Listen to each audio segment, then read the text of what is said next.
우리 한 절씩 우리 교도하도록 하겠습니다. 그들이 실로에서 먹고 마신 후에 한나가 일어나니 그때 제사장 엘리는 여호와의 전 문설주 곁 의자에 앉아 있더라. 한나가 마음이 괴로워서 여호와께 기도하고 통곡하며 서원하여 이르되 만군의 여호와여, 만일 주의 여종의 고통을 돌보시고 나를 기억하사 주의 여종을 잊지 아니하시고 주의 여종에게 아들을 주시면 내가 그의 평생에 그를 여호와께 드리고 삭도를 그의 머리에 대지 아니하겠나이다. 그가 여호와 앞에 오래 기도하는 동안에 엘리가 그의 입을 주목한즉 한나가 속으로 말하며 입술만 움직이고 음성은 들리지 아니하므로 엘리는 그가 취한 줄로 생각한지라. 엘리가 그에게 이르되 내가 언제까지 취하여 있겠느냐 포도주를 끊으라 하니 한나가 대답하여 이르되 내 주여 그렇지 아니하니이다. 나는 마음이 슬픈 여자라 포도주나 독주를 마신 것이 아니요 여호와의 앞에 내 심정을 통한 것뿐이노이니. 당신의 여종을 악한 여자로 여기지 마옵소서. 내가 지금까지 말한 것은 나의 원통함과 격분됨이 많기 때문이니이다 하는지라. 엘리가 대답하여 이르되 평안히 가라. 이스라엘의 하나님이 내가 기도하여 구한 것을 허락하시기를 원하노라 하니 이르되 당신의 여종이 당신께 은혜 있기를 원하나이다 하고 가서 먹고 얼굴에 다시는 근심 빛이 없더라. 아멘. 아멘. 오늘 하나님께서 우리에게 주신 말씀은 사무엘상 1장 9절에서 18절까지의 말씀을 가지고 한번 따라해 봅시다. 기도의 시작과 기도의 시작과 기도 후의 반응. 기도 후의 반응. 네, 기도의 시작과 기도 후의 반응이라는 말씀의 제목으로 선포되어질 때 우리의 삶이 기도의 시작의 때와 그리고 기도하고 난 뒤에 우리가 믿음으로 반응하는 귀한 성도가 되기를 주님의 이름으로 축복합니다. 우리 함께 고백해 보겠습니다. 하나님 사랑합니다. 하나님 감사합니다. 네, 이 고백이 우리의 신앙의 고백이 되길 주님의 이름으로 축복합니다. 여러분, 우리 사람의 몸은 외부의 환경이 변해도 우리의 체온과 우리의 혈당, 우리의 혈압, 그리고 수분, 산소도 이런 것들을 일정하게 유지하려고 하는 항상성이라는 이 능력을 우리는 사람들은 가지고 있습니다. 이것은 하나님께서 우리에게 생명과 건강을 지키도록 우리의 육체 안에 생명을 유지하는 장치로 새겨 주신 것입니다. 그런데 이 항상성이라는 그 기능이 깨어지면 몸의 기능이 불완전해지고 그리고 여러 증상과 여러 질병이 발생한다고 합니다. 고열이 생기거나 저체온증이 생기고 체온이 왔다 갔다 거리고 당뇨병 등 이러한 질환들이 우리 가운데 일어난다고 합니다. 그래서 이러한 상태가 오래 지속되면 우리의 몸은 망가지고 결국은 생명의 위협까지도 받게 되죠. 그런데 이런 몸의 항상성을 가지고 있는 것처럼 신앙생활에도 이 영적인 균형을 유지하는 중요한 은혜의 통로의 장치가 있는데 그것이 무엇이냐면 바로 기도입니다. 기도 생활은 외부의 환경이 변해도 그리고 우리 가운데 신앙을 바르게 유지할 수 있도록 우리를 붙들어주는 것이 바로 기도입니다. 하나님께서 우리에게 기도하라고 말씀하시면서 기도를 통해서 우리에게 영적인 균형을 바로 잡아 주십니다. 그렇기 때문에 우리는 바쁜 일과 속에서도 그리고 때로는 중요한 모임 속에서도 때로는 내 재미와 그리고 오락을 추구하며 여행을 하는 가운데서도 우리가 변함없이 힘써야 되는 것이 무엇이면 바로 기도라는 것입니다. 그래서 스펄전 목사님은 기도는 우리의 매일의 일과이며 습관이며 사명이다라고 말했습니다. 그리고 마틴 루터는 오늘 할 일이 많이 있지만 처음 3시간은 기도로 보내라라고 우리 가운데 가르쳤죠. 몸의 항상성이 깨지면 우리의 몸에 여러 가지 질병들이 생기고 그리고 그 질환들이 우리의 몸을 무너뜨릴 수 있는 것처럼 기도 생활이 무너지면 우리의 영적인 균형도 그리고 무너지고 흔들릴 수밖에 없다는 것을 우리는 알아야 한다는 것입니다. 여러분, 우리가 고열이 나거나 아니면 여러분 혈당이 당뇨입니다라고 진찰을 받았을 때 그것이 우리에게 생기면 우리는 곧바로 그것을 우리가 잘 유지하려고 합니다. 당뇨도 관리하게 되고 감기도 빨리 나으려고 컨디션을 조절하죠. 그러나 우리의 삶에 육체의 질병이 오는 것처럼 우리 영적으로 말씀이 들리지 않고 감사와보다는 불평이 많아지고 내 삶에 염려하는 마음이 내 삶을 지배하면서 영적인 이상 상태가 나타날 때 우리가 신앙이 무너지는 그 삶을 보고도 많은 사람들이 영적인 상태를 돌보지 않는 성도들이 너무나도 많다는 것입니다. 사랑하는 성도 여러분, 육체는 우리가 관리하는데 우리 영적으로는 그것이 무감각해져서 우리의 영혼의 상태를 우리는 관리하지 않는 그 경우를 우리는 그 경우 속에서 우리는 다시금 회복해야 합니다. 저는 우리 사랑하는 성도님들이 영적인 상태를 기도로 돌볼 수 있는 성도가 되기를 축복합니다. 오늘 말씀에 나타난 한나, 그 한나는 이 기도를 통해서 영적인 삶을 돌보고 그리고 자신의 괴로움 가운데 언제나 기도로 말미암아 하나님 앞에 나아가는 믿음의 반응을 했던 모습을 오늘 성경을 통해서 우리는 발견하게 됩니다. 오늘 본문은 우리에게 알려진 사무엘의 어머니 한나의 기도의 내용입니다. 이 말씀은 우리가 성경 본문은 많은 설교의 메시지로 그리고 많은 이야기를 통해서 우리는 들었습니다. 우리가 그리고 제가 오후 예배 시간에 사사기서를 강의할 때 말씀해 드렸던 것처럼 가스펠 프로젝트에서 배웠던 것처럼 이 시대는 사사시대의 말기에 속해 있는 시대입니다. 그 삼손의 때까지 첫 사사는 하나님 앞에 믿음으로 세웠지만 점점점 갈수록 자신의 소견에 옳은 대로 살아가는 이 사사시대 속에 자신의 옳은 대로 살아가던 그 시대 속에서 이 사무엘이라는 사람을 하나님께서 세우기 직전에 하나님의 음성을 받고 그리고 하나님의 믿음의 사람으로서 세워지기 위한 그 과정을 한나를 통해서 하나님께서 보여주고 있습니다. 이 시대의 당시가 얼마나 어지러웠냐면 사무엘상 3장 1절에서 그 시대의 모습을 보여주고 있는데요. 3장 1절에 아이 사무엘이 엘리 앞에서 여호와를 섬길 때에 여호와의 말씀이 희귀하여 이상이 흔히 보이지 않았다라고 이야기합니다. 하나님의 말씀이 들려지지 않았던 시대라고 말하고 있다는 것입니다. 하나님의 말씀이 선지자들 가운데 하나님의 사람인 제사장들 가운데 들려지지 않았다라는 것이죠. 그만큼 그들이 영적으로 혼탁해지고 영적으로 침체되어 있던 상황이었다는 것을 성경은 우리 가운데 알려줍니다. 그런데 또 당시에 한나의 이 상황은 자녀가 없는 여인은 당시의 사회 속에서 수치스러운 여인으로 여겨졌습니다. 특히나 엘가나와 브닌나 사이에 자녀가 있는데 한나에게 자녀가 없다는 것은 한나가 느낄 그 상실감과 그리고 수치심은 다른 어떠한 경험보다도 더 컸을 것입니다. 자신의 소견이 옳은 대로 하나님의 음성이 들리지 않던 그 시대 속에 그리고 한나는 자녀를 낳지 못한다는 그 수치스러움 속에 한나가 한 행동이 무엇이냐면 바로 기도하는 행동이었다는 것입니다. 그러한 고통 속에 한나는 하나님 앞에 기도하며 무릎 꿇습니다. 그리고 한나는 오늘 말씀에서처럼 서원하게 되죠. 한나의 서원 기도는 단지 하나님 저의 삶에 아이를 주시면 내 삶이 행복해질 것 같습니다. 저를 좀 아이를 주셔서 내 삶이 행복해지게 도와주세요 라는 자신을 위한 기도가 아니었다는 겁니다. 내 만족에 머무는 기도가 아니라 한나의 이 서원 기도는 하나님이 주신다면 그 아들을 하나님의 뜻을 위해서 내어드리겠습니다 라고 이야기하는 기도였습니다. 이 오늘 한나의 기도의 자세를 통해서 우리가 배우고자 하는 것은 기도는 단지 나의 만족을 채우기 위한 것이 아니라는 것을 우리 말씀을 통해서 깨닫게 됩니다. 그리고 이 기도는 하나님 앞에서 소원을 아뢰는과 동시에 소원을 하나님의 뜻에 맞추어서 하는 것임을 우리 가운데 가르쳐주고 있다는 것이죠. 그래서 요한일서 5장 14절은 우리 가운데 이렇게 가르치는데요. 같이 한번 읽어볼까요? 시작. 그를 향하여 우리가 가진 바 담대함이 이것이니 그의 뜻대로 무엇을 구하면 들으심이라. 아멘. 하나님께 무엇을 구하면 하나님께서 우리 가운데 들어주신다는 것입니다. 하나님의 뜻에 맞추어서 우리가 하나님께 아뢰일 때 하나님은 우리 가운데 그 기도를 들어주신다라고 말씀하시죠. 오늘 이 한나의 기도의 내용을 통해서 기도의 모습을 통해서 우리가 드릴 기도가 어떤 자리에서 시작되어지고 그리고 하나님께 모든 것을 맡긴 후에 우리는 어떻게 반응해야 되는지를 말씀을 통해서 함께 발견해 보고자 합니다.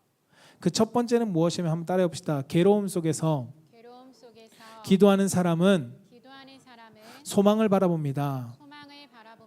네, 괴로움 속에서 기도하는 사람은 소망을 바라본다라는 것입니다. 오늘 10절 11절 말씀을 함께 읽어보겠습니다. 시작. 한나가 마음이 괴로워서 여호와께 기도하고 통곡하며 서원하여 이르되 만군의 여호와여 만일 주의 여종의 고통을 돌보시고 나를 기억하사 주의 여종을 잊지 아니하시고 주의 여종에게 아들을 주시면 내가 그의 평생에 그를 여호와께 드리고 삭도를 그의 머리에 대지 아니하겠나이다. 아멘. 오늘 본문에서 한나는 하나님께 기도합니다. 여러분, 근데 이 기도가 잠깐 지금 막 이 고통이 나에게 생겨서 그가 기도한 것이 아니라는 것을 우리는 말씀을 통해서 보게 됩니다.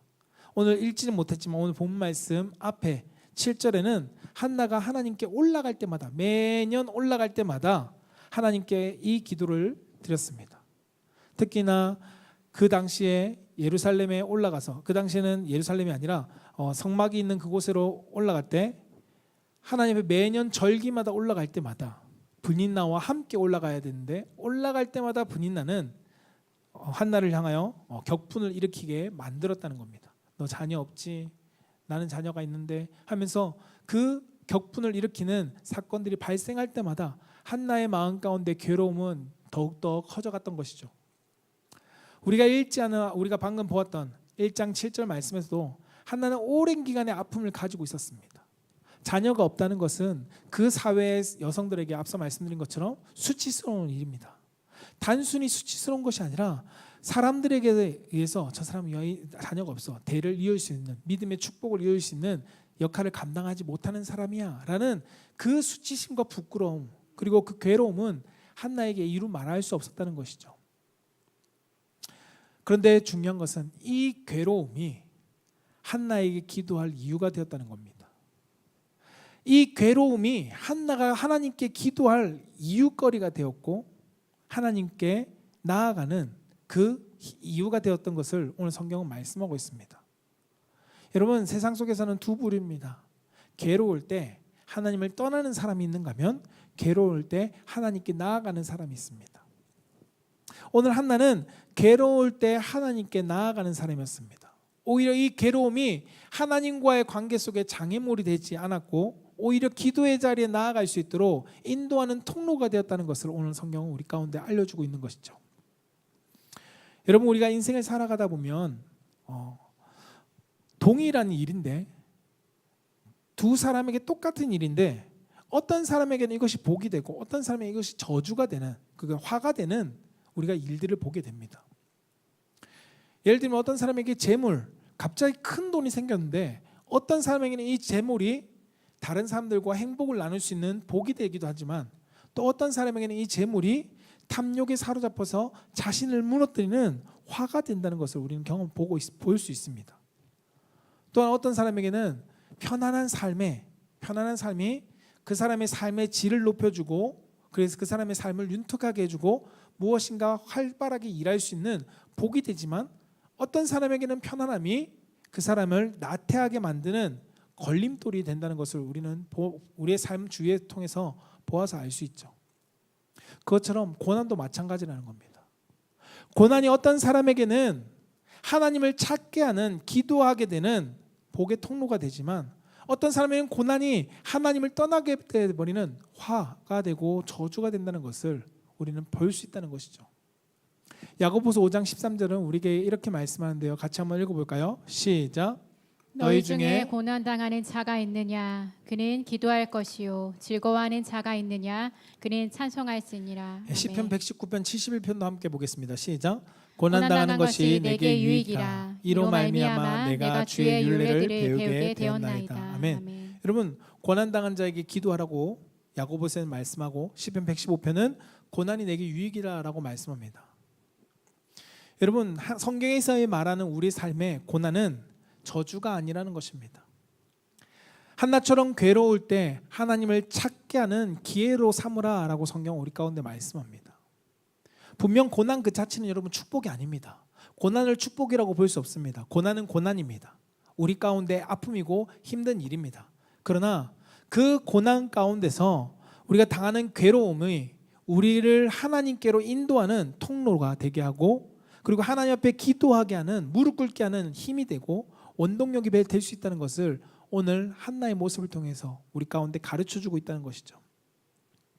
우리는 괴로울 때 우리를 무너뜨린 자리로 나아가는 것이 아니라 하나님을 바라보는 복의 통로의 자리로 우린 나아갈 수 있어야 한다는 것입니다.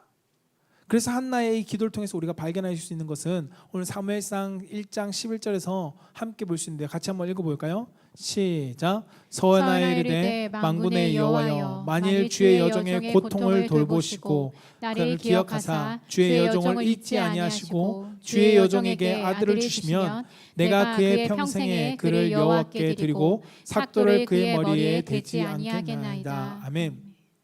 여러분, 한나가 하나님께 기도하는 통로로서 하나님께 나아가는 통로로서 이 기도를 할 때 그가 단순히 그냥 기도했을까요? 그의 기도 속에는 단순하게 막연하게 기도한 것이 아니라 그는 소망을 가지고 기도하고 있는 것을 성경을 통해서 발견하게 됩니다. 여종에게 아들을 주시면 하나님을 주실 수 있는 분이라는 그 믿음을 가지고 그는 기도하고 있다는 것을 성경은 보여줍니다. 한나는 나의 욕심을 채우는데 또한 이 기도를 하지 않습니다. 응답을 주실 아들을 다시 하나님께 드리겠다라고 서원하며 기도하고 있습니다. 여러분, 한나의 개인적인 괴로움에서 시작된 이 기도가 그 당시 한나는 알 수 없었지만 추후에 하나님의 구원의 역사를 이룰 위대한 선지자를 낳게 하는 놀라운 시작이 된다는 것을 성경 우리 가운데 보여주고 있다는 것이죠. 사랑하는 성도 여러분, 우리의 삶에 찾아온 괴로움, 아픔, 깊은 상처가 될 수 있습니다. 그것이 나를 무너뜨릴 만큼 너무 힘들 수도 있습니다. 그러나 그 괴로움이 우리를 하나님 앞으로 나아가게 한다면 그것은 우리 삶의 화가 아니라 새로운 은혜의 자리로 이끄는 은혜의 통로가 된다는 것을 우리는 기억해야 합니다. 오늘 말씀의 한나는 괴로움 속에서 기도했습니다. 그리고 그가 기도함으로써 하나님은 사무엘이라는 위대한 선지자를 이 땅에 태어나게 하셨습니다. 여러분, 야곱이 에서에게 쫓길 때, 그리고 에서가 야곱을 향해서 달려올 때, 그가 두려움 속에 야복강에서 기도할 때 하나님은 그때 야곱을 통해서 내가 이제는 이스라엘이라 하리라 라는 새로운 민족의 역사를 쓰는 그 자리로 사용하셨습니다. 히스기야가 그가 죽을 병에 걸려서 하나님 앞에 벽을 대고 통곡하며 기도할 때 하나님은 그에게 생명의 15년을 연장해 주시면서 새로운 제2의 삶을 살아가게 해주셨습니다. 여러분, 바울과 실라가 매 맞고 감옥에 갇혀 있을 때 그들이 좌절하고 원망했던 것이 아니라 하나님께 기도하면서 찬양할 때 하나님은 감옥의 문을 여셨을 뿐만 아니라 간수장에게 구원의 역사를 만드시는 놀라운 일에, 놀라운 하나님의 역사의 현장으로 사용하셨다는 것입니다. 사랑하는 성도 여러분, 지금 여러분에게 찾아온 괴로움, 크고 작고 작은 괴로움 가운데 여러분 있으신 분이 있을 겁니다. 그 괴로움 가운데 혼자 품고 버티기 힘들어서 사람을 원망하며 예수님께 소망을 두지 못하고 혹시나 나아가는 분이 계시지 않습니까? 오늘 성경은 우리에게 그 고난과 그 괴로움의 자리를 하나님께 나아가는 기도의 자리로, 통로로 바꾸라라고 성경은 말씀합니다. 비록 우리가 원하는 때에 환경이 곧바로 달라지지 않을 수 있습니다. 기도한다고 모든 것이 잘 되고 모든 것이 형통해지면 좋겠지만 그렇지 않을 수 있다는 것입니다. 그러나 기도는 나의 괴로움 속에서 하나님을 바라보는 시선이 되고 통로가 된다는 것을 오늘 성경은 우리 가운데 가르치고 있습니다. 여러분, 여러분들에게 찾아온 크고 작은 그 고난을 기도의 동력으로 바꿀 수 있는 성도가 되기를 축복합니다. 그래서 우리로 하여금 하나님을 만나고 하나님의 역사를 바라보게 하실 그 놀라운 그 기도의 자리가 될 수 있길 축원합니다. 그래서 괴로움 속에서도 하나님을 향한 소망의 문을 열며 하나님을 바라보고 하나님 앞에 더욱더 매달리고 나아갈 수 있는 한나와 같이 간절함으로 하나님을 찾을 수 있는 성도가 되시기를 주님의 이름으로 축원합니다. 두 번째, 기도의 시작과 기도의 후의 반응 중에 기도의 후의 반응, 두 번째 내용은 따라해 봅시다. 기도로 맡긴 사람은 평안으로 반응합니다. 네, 기도로 맡긴 사람은 평안으로 반응합니다. 첫 번째 기도의 시작은 무엇이라고요? 고난으로 시작되었습니다. 그리고 그 고난으로 시작된 기도 속에 하나님께 기도한 사람, 그 기도로 하나님께 맡긴 사람은 그의 삶이 평안으로서 반응한다는 것입니다. 여러분, 기도하고 그것에 대해 하나님 앞에 내가 어떻게 반응하느냐, 참 하나님을 의지하며 믿음으로 맡긴 기도자는 하나님 앞에 평안으로 반응한다는 것을 오늘 성경은 말씀합니다. 17절 18절 말씀을 같이 한번 읽어볼까요? 시작.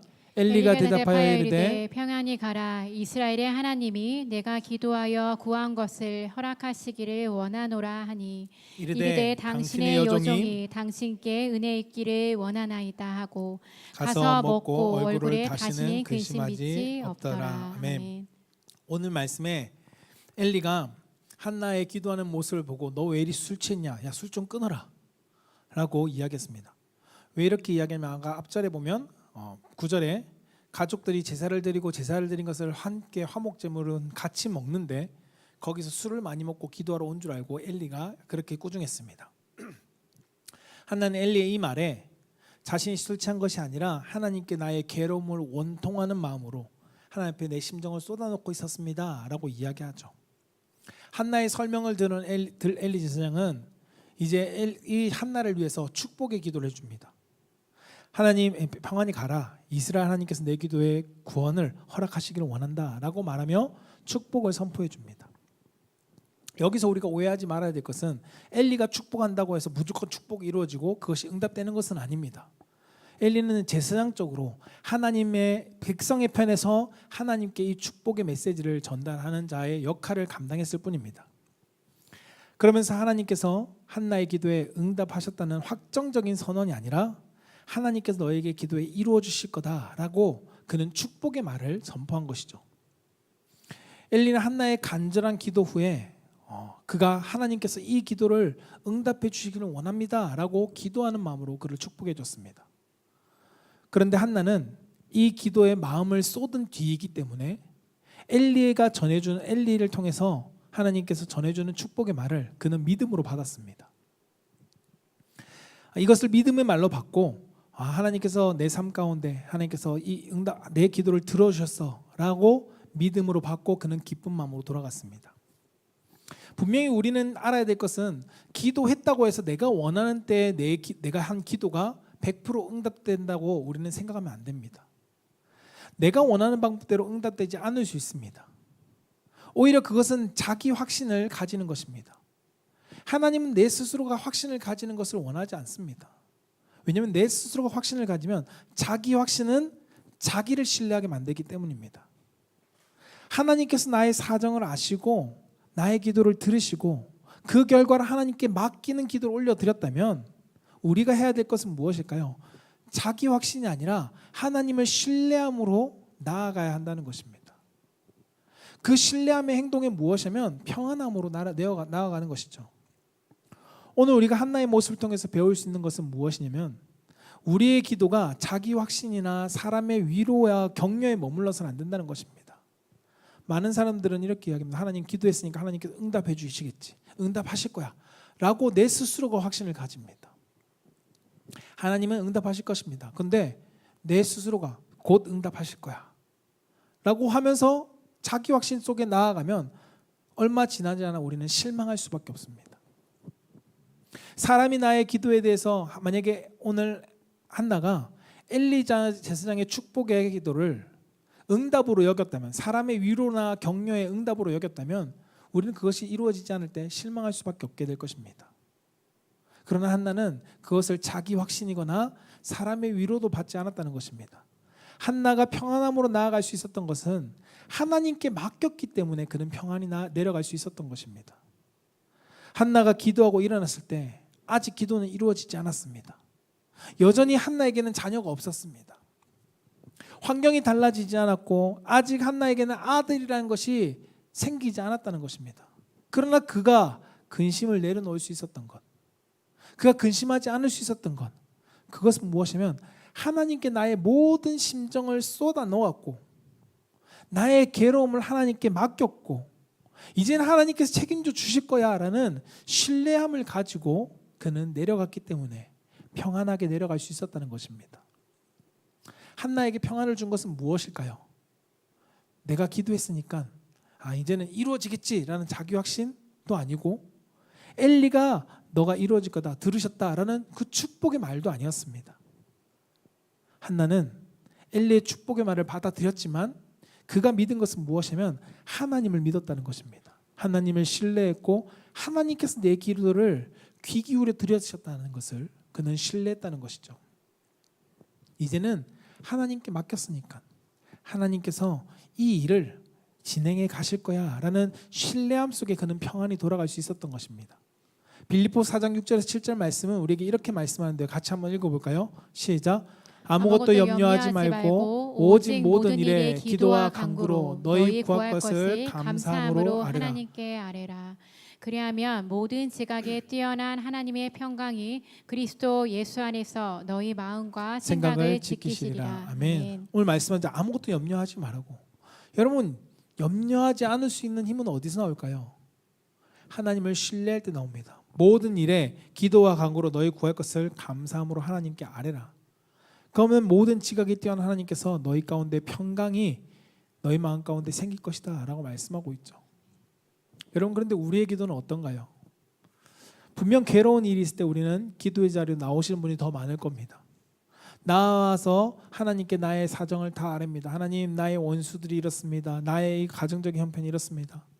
그런데 중요한 것은 그렇게 기도한 후에 나는 한나와 같이 하나님께 믿고 맡기면서 감사함으로 그 자리를 일어나는가입니다.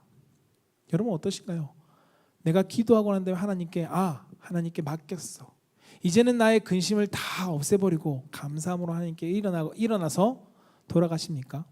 아니면 나의 내려놨던 근심의 돌들을 쭉 펼쳐놓고 난 뒤에 일어날 땐 주섬주섬 담아서 다시금 근심의 돌들을 우리가 담아서 돌아가지 않습니까?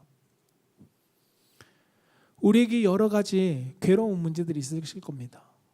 크고 작은 괴로움들. 어떤 분은 자녀의 신앙에서의 멀어지는 문제와 진로의 문제, 학교에 적응하지 못하는 문제들, 그리고 또 어떤 분에게는 부부간의 갈등으로 인해서 대화가 단절되어지고 이혼의 위기와 부모와 자녀 간의 상처들이 쌓여가는 가정의 위기, 가정의 아픔들, 그리고 자신의 가족과 자신의 질병 가운데 오랜 투병 가운데 괴로움을 겪고 있는 분도 계실 거고요. 사업의 실패 속에, 생활비의 부족함 속에, 경제적인 문제 속에 여러 가지 어려움을 겪고 계신 분도 있을 것입니다. 때로는 어떤 젊은이들은 결혼과 취업의 문제, 그리고 자녀의 문제, 자녀가 생기지 않는 문제, 그리고 승진이나 아니면 내 삶에 오랫동안 기도했지만 응답이 지연되면서 응답이 이루어지지 않은 문제들, 그리고 어떤 분에게는 육신의 이런 문제가 아니더라도 내 신앙적으로 내가 분명히 열심히 신앙생활을 하고 있는 것 같은데 답답하고 내 답답한 마음이 사라지지 않고 하나님이 꼭 침묵하는 것처럼 느껴지고 영적으로 점점점 나는 침체되어져서 내 믿음이 흔들리고 있는 이러한 괴로움. 여러분 우리 모두가 괴로움이라는 것과 씨름하고 있을 것입니다. 그런데 중요한 것은 이 괴로운 짐 속에서 하나님께 가지고 나아가서 한나와 같이 내밀어 놓고 그것을 맡기고 빈손으로 나가느냐, 아니면 그 염려한 것들을 다시금 챙겨서 나아가느냐. 우리는 하나님께 내어 맡기고 우리는 돌아설 수 있어야 합니다. 염려와 근심의 모든 문제들을, 괴로움의 모든 문제들을 우리는 맡기고 돌아설 수 있어야 한다는 것입니다. 결과는 누구에게요? 하나님께 맡기는 겁니다. 그것이 참 믿음의 모습입니다. 우리가 감당해야 될 건 무엇일까요? 순종하고 내 삶의 책임은 믿음으로 그것을 기다리는 것이 내가 해야 될 역할임을 성경 오늘 한나의 모습을 통해서 볼 수 있다는 것입니다. 시편 55편 22절은 우리에게 이렇게 가르치죠. 함께 읽어볼까요? 시작. 내 짐을 여호와께 맡기라. 그가 너를 붙드시고 의인의 요동함을 영원히 허락하지 아니하시리로다. 아멘. 뭐라고요? 내 짐을 여호와께 맡기라는 겁니다. 맡겨야 그가 너를 붙들어 주신다라고 말씀하고 있죠. 베드로전서 5장 7절도 우리에게 비슷하게 말씀합니다. 함께 읽어봅시다. 시작. 너희 염려를 다 주께 맡기라. 베드로전서 5장 시작. 너희 염려를 다 주께 맡기라. 이는 그가 너희를 돌보심이라. 아멘. 우리 염려를 주님께 맡기랍니다. 이는 곧 그가 우리를 돌보시기 때문이다라고 말씀하고 있죠. 여러분 이러한 괴로움이 모두에게 찾아옵니다.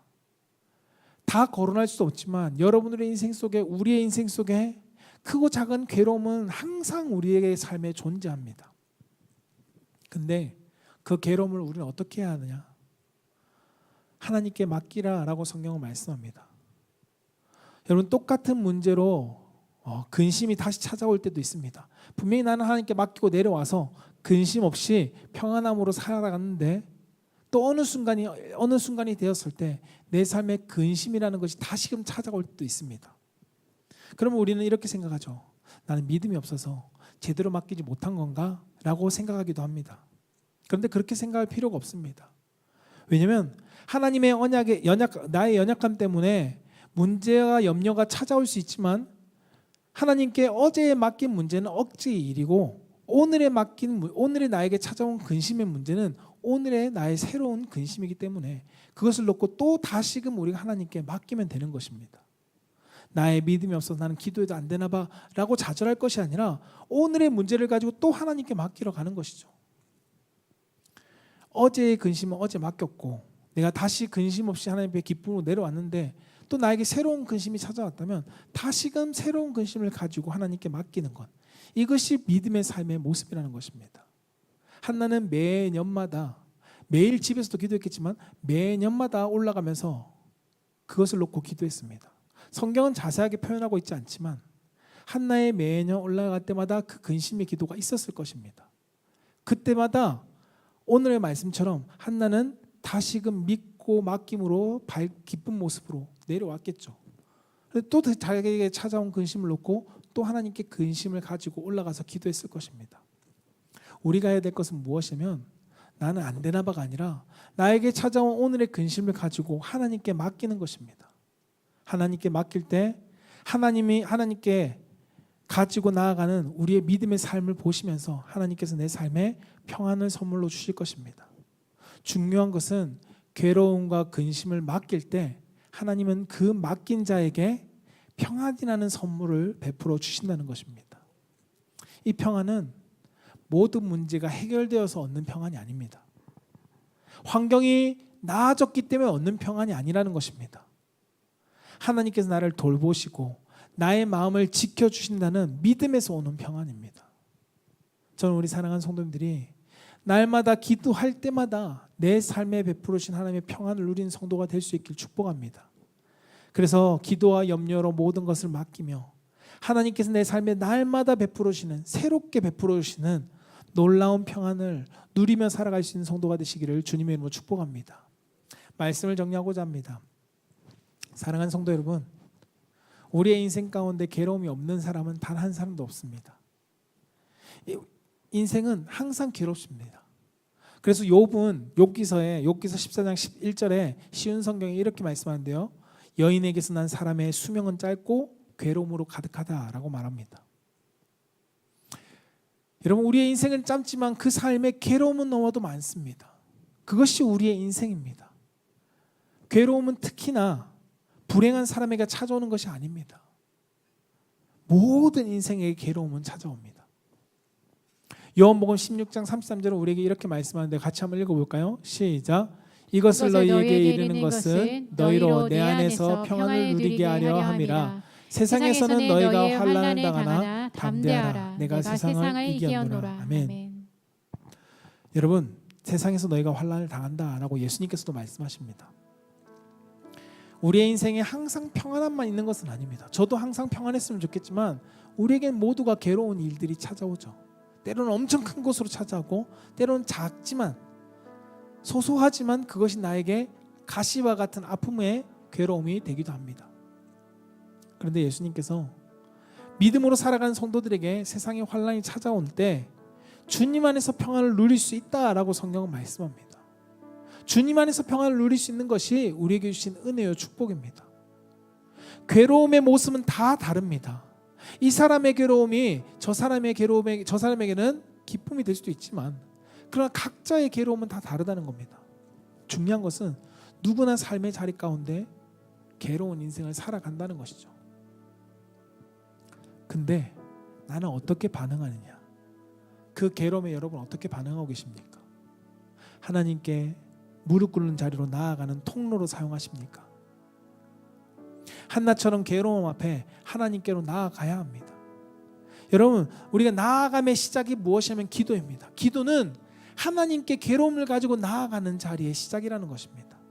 그리고 그 기도는 내가 나아가 괴로움이 하나님께 맡겨질 때 내 삶의 혼자가 아님을 누리게 되고 내 삶에 함께 하시는 주님으로 말미암아 평안을 누릴 수 있는, 평안으로서 내가 반응할 수 있는 그 은혜의 시간이 된다는 것입니다.